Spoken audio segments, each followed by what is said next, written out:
Welcome once again, people. My name is Jerry Opoka, and I'm doing a series on the topic of funeral rites, the rituals around it, the beauty that is in the culture and the norms that surround this tradition. Day 3 of the funeral rites. Day 1 is when we took out the negative energy and the low vibrational energy that comes with death or transition, took it out of the house to free it. Day 2 is when we actually install the heir who is supposed to continue the legacy of the person who has died and continue to do certain things that they would have done. They represent that for the person who's deceased, but also for the family from which the deceased person came, that they know that their loved one lives on in this person who's the representation. And then after the second day of events is done, that is the big one that pulls everyone, all the friends, all the relatives. They come in and they witness that beautiful ceremony. The church these days is very much a part of it. So after the second ceremony, day 3 is for the household, the children and the family in that particular home where the heir has been installed. And because for us the heir was for our beloved mother-in-law, my mother-in-law, the celebration involved her now doing her first role and duty as a mom in the home, which is to feed the family. I mean, what else are moms good for? When we are born, they feed us on their breast. When we grow up, they make sure every day there's food on the table. Everything that a mother does is to nurture through food. They cook for us and make sure we're healthy. They cook for us, make sure we're strong. They cook for us, make sure we're able to do whatever we're supposed to do out in the world. So the next day is when she cooks for us. Now, here is the tradition. Apparently she is supposed to, so they take a banana leaf, and because the day before she's installed, so she continues this work, ideally the soul of the departed should now rest in peace. How? They take a banana leaf and literally place it on top of the grave to say, we have covered you now. Please know that everything is okay. You are taken care of. Your role is taken care of. Do not ever worry about the family because you have an heir now. That same banana leaf, I don't know if it stays on the grave all night or if it's just placed on and taken off. That same banana leaf is going to be used as the top cover of the meal that she is preparing. Isn't that so absolutely beautiful? And it gives the peace to those who are living of knowing that we have done this practice so that our mom rests. And she knows that we are taken care of. She knows that we no longer mourn. We are no longer sad because we have a mom now who stands in her place. So she takes that banana leaf from the grave where you say, now rest in peace, rest easy. The family is now fine. I am here. And she takes that as the loop from the grave to her new role. So she covers the food that she prepares. And when the food is ready, she serves that food on a tray, which is called olusania in Luganda. So, afumbira amaka. Okufumba is the food, but afumba echijulo. Echijulo is a big meal. A big meal in terms of size of the meal and in terms also of the significance of the meal. So she prepares this echijulo, which is really a very simple meal. I remember we had matoke that is not made in the whole ndagala, it's not steamed, it's actually boiled. It has mushrooms in it, and I don't know what else is prepared with it. But that matoke is placed. I think they're called mpogola, and let me not even try to get into that conversation. But she prepares this meal, and it's eaten by the children of that home. When she comes out with it, all of us can imagine, all of us 40, 50 years old, we're sitting on the floor in a circle. So she brings the food, and her lubuga, who's her vice, comes with water to wash our hands and takes it round. She helps everyone. She in Uganda it's called okutulula. She tululas the water. She pours the water for all of us to wash our hands, and we wash in the same basin. That's where the water is collected, goes round, everyone does their wash, and then mom comes in with the food.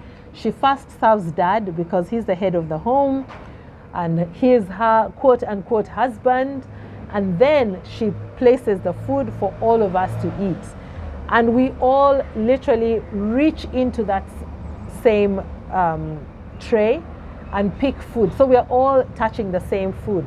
This is a serious symbolism of unity, that we're all eating from the same plate. And I want us to understand how it works.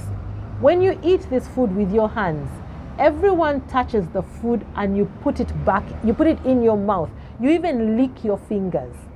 You take that same hand and put it in the same food. That same piece that you pinched off, someone else is going to pinch off of it. Do you understand the unity that comes with this? That at that point, you're not thinking, oh, why should I eat what someone else has touched and even put in their mouth and touched again? We have dropped all that separation, and now we are one. We're not even thinking about it. We are all eating together. The symbol of eating with our hands means that we're able to detect the texture of this food with our hands. So we're sort of meditating in that process. The texture of the food in our hands. Is it too hot? Is it cold? We blow it as we're thinking, and you're looking at it and thinking, okay, so this one is softer than the other. I can see this one is, I've taken some mushroom, I've taken some tomato, and whatever it is. All that is healing. All that is energy, beautiful energy that is going around everybody. And in the back of your minds, you know that this is mom who has prepared this meal. And she has prepared it with love. She has prepared it in ceremony as the symbol that represents the mom that we have now got. Do you see how the pain of loss dissipates? Do you see how this becomes a strong symbol of unity amongst us all, that in our age, 40, 50, we are parents, we are grandparents, but we're all sitting together and eating from one plate. This, after we've had the meal, people who want to say something will say it, and mom will speak to us. She will address us for the first time as the mother in the home. And this, after we've had our meal, marks the end of the ceremony of Okwabya Olumbe, of the last funeral rites. When you come out of that whole ceremony, as the family of the deceased, as the ones who face the deepest loss, you're healed. And when you're healed, your loved one is healed. When your loved one is healed, we can now call on her as the departed to help us, to support us, and she comes in power. She doesn't come as that spirit or soul that is stuck. Should I go forward? Should I go back? What is happening? But we've released her to go in glory. We have put a physical person in her place as a symbol that, she still lives, but we know that she was buried somewhere and that her soul was released, and that we can still tap into the power of who she is if we want to go a step further than the heir. Because the heir is not her. The heir is just the person who stands in her place in the physical. But we can choose to also tap into the power that she is in glory wherever her soul is, and we can speak to her and she can actually support us. Ladies and gentlemen, this is the beauty that is funeral rites in African tradition, and especially in the Buganda culture. And this is my interpretation, how it came to me, how I processed it. And I thought I should share it with you so that you can all understand and appreciate the glory that is in this ritual. So that when we are called to do the ritual, we do not get lost in stories that we are told by somebody else. A lot of the times, for me, when I wanted to do it for my parents, I kept asking, what is evil about it? Not a single person told me, not a pastor who said I should. A lot of them said I should not do it, but I kept asking them, tell me what exactly happened so that I understand what is the evil part. Not a single one of them told me, until I went and I did my own research, and I found people, because I was very open when I asked the questions, and I didn't just ask questions. I asked questions and offered what I knew. They then were like, oh, we can see that you have done your homework and you really, really want to know. So they told me, because people are afraid of sharing this information because of the negative backlash that comes when they talk about it. The thing that everybody fears is the spiritual work, the spirit work that is happening. But listen, whether you are afraid of it or not, the spirit work is still happening. Whether you're afraid to acknowledge it or not, the spirits are present. Whether you fail to admit or not, we are spirit beings, and all these things are spirit work that brings forth the continuity of life, but also ring fences us with protection from our loved ones. If she was our mother in the physical world, she does not stop being our mother because she's dead. Why is she our mother? Very important. God chose her as the vessel through which her children came forth. That is not something that her children decided. It's not something that she decided. It is something that God decided, and they were just they agreed to do this work together, to be the conduit through which I come, and to be the conduit, for her to accept to be the conduit, and then for the children to be the ones that come through that conduit. That relationship does not end because one person is no longer present in the physical. It is a soul relationship, and so my soul, even though I live, my soul still connects with her soul, because on that level we both live. On the physical, she's not around, so we don't see each other anymore. Thank you so much. Please don't forget to subscribe. Click that notification bell so that when I put out more information or more videos, you're notified. Like, so that the algorithm can spread this out to people who are looking for the same content. And also share if you know that there's somebody who you would like to listen to this. I also want you guys to comment. Tell me where I've got it wrong. I'd love to hear that very much, because I really, really want to learn. Tell me where I've left things out.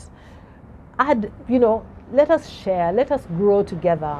And I pray blessings on you all as we learn this. May it expand us all. May it make us better.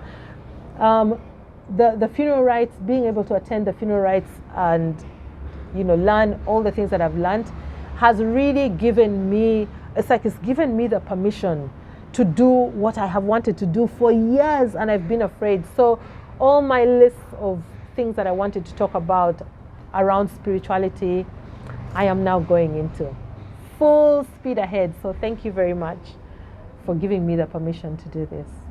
Thank you.